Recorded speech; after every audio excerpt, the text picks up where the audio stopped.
everybody. Welcome to week 9. I can hardly believe that we are already at week 9.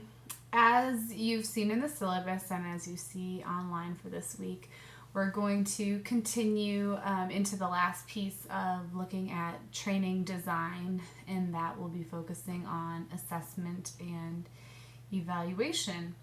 I don't have a whole lot to say about the week 8 discussion. It looked pretty on track. I was really happy to see that everybody was able to, everybody who responded to that question was able to use the Kolb learning cycle to kind of relate that to their training. And it sounds like that made sense for a lot of you in how you were designing your training anyway. So it's a real intuitive process, but it's nice to put labels to what's going on in learning by using that cycle.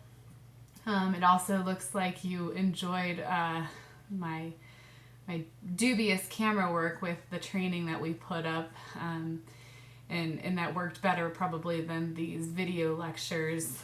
And in the future, since that seemed to work pretty well, I'll look to tape some of the other training modules that I do so that I can use those in courses. So thank you for giving me your feedback on that, and also your kind responses. It sounds like most of you thought it was a pretty effective training.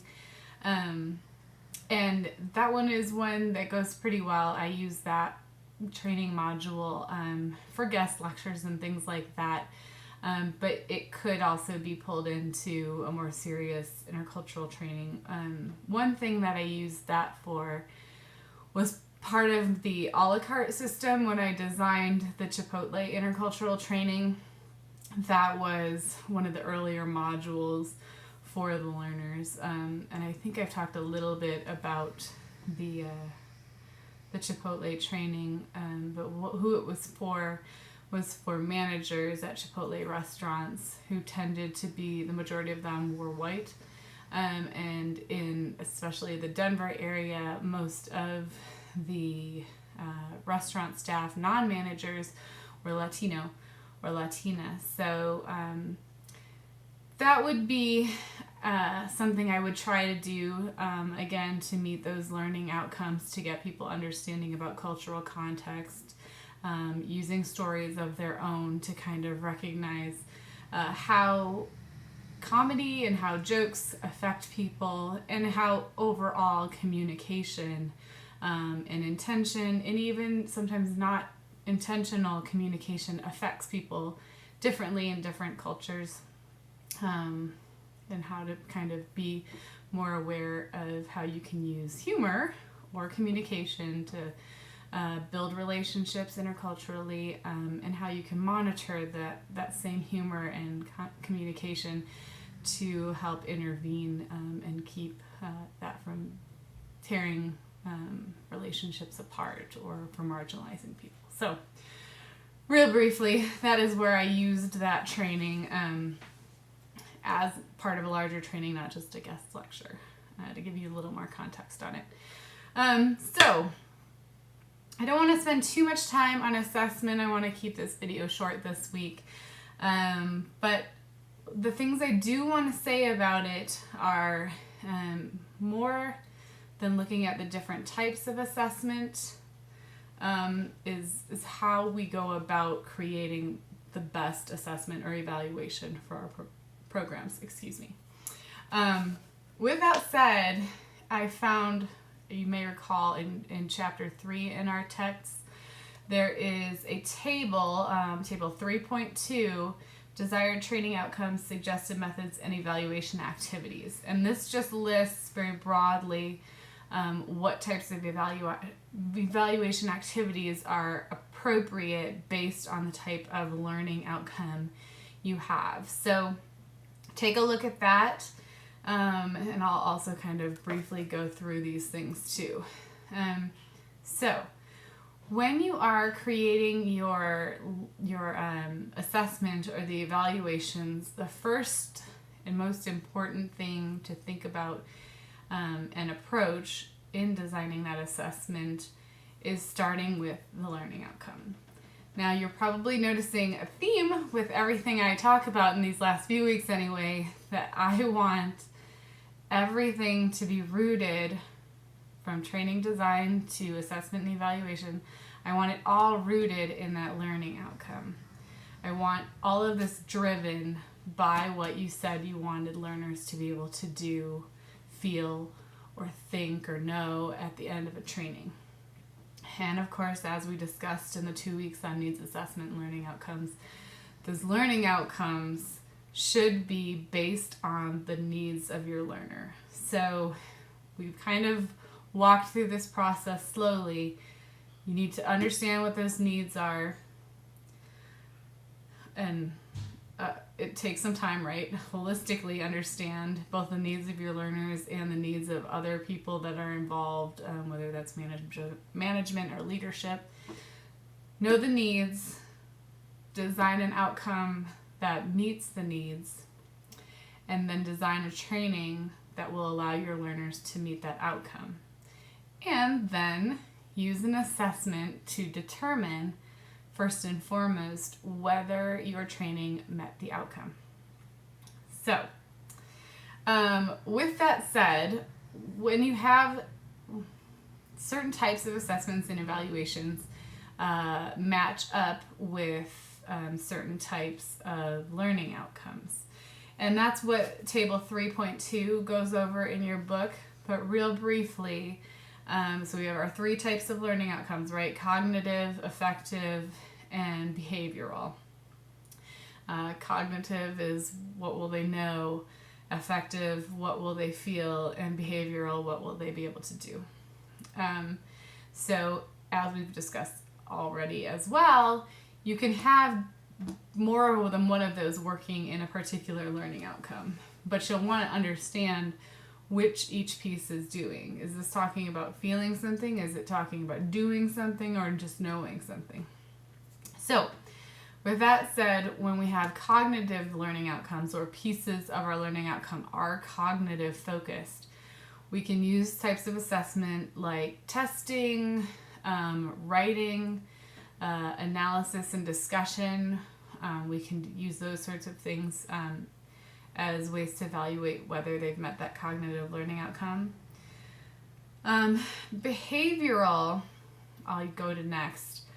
The best ways to evaluate behavioral is observing somebody. So in our